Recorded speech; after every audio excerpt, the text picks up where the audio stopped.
அண்ணாமலை அவர்கள் பரபரப்பான அரசியலை செய்ய விரும்புகிறார். தமிழகத்தை பொறுத்தவரையில் அதிமுக எதிர்க்கட்சி அல்ல, பாஜக தான் எதிர்க்கட்சி என்று காட்டுவதற்கு பெரிதும் முயற்சிக்கிறார். ஆகவே ஆளுங்கட்சியின் மீது அவ்வப்போது குற்றச்சாட்டுகளை அடுக்கினால்தான் ஒரு எதிர்க்கட்சியாக செயல்பட முடியும், எதிர்க்கட்சி தலைவராக காட்டிக்கொள்ள முடியும் என்று அவர் நம்புவதாக தெரிகிறது. கைது செய்யப்பட்ட ஞானசேகரன் அரசியல் கட்சி தலைவர்களோடு புகைப்படம் எடுத்திருக்கிறார் என்று காரணம் சொல்லி அதற்கு திமுக பொறுப்பேற்க வேண்டும் என்று கூறுவது அப்பட்டமான ஒரு அரசியல், ஆதாய அரசியல்.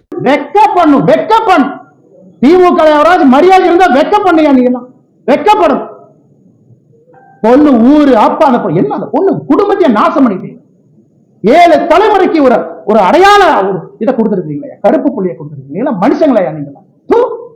கேட்டா தமிழ்நாடு அப்படி இருக்கு இப்படி, கேட்டா வடக்கு தெற்கு மயில், வடக்கு தெற்கு எத்தனை நாளைக்கு அந்த இளவுல சாவறது, எத்தனை நாளைக்கு சாவறது?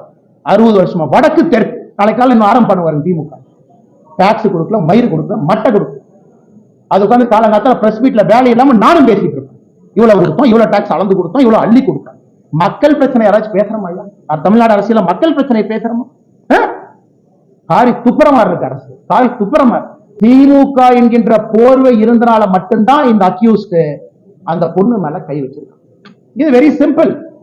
இது மூளை இருக்கக்கூடிய, ஆறறிவு இருக்கக்கூடிய எந்த மனிதனுக்கும் கூட தெரியும்.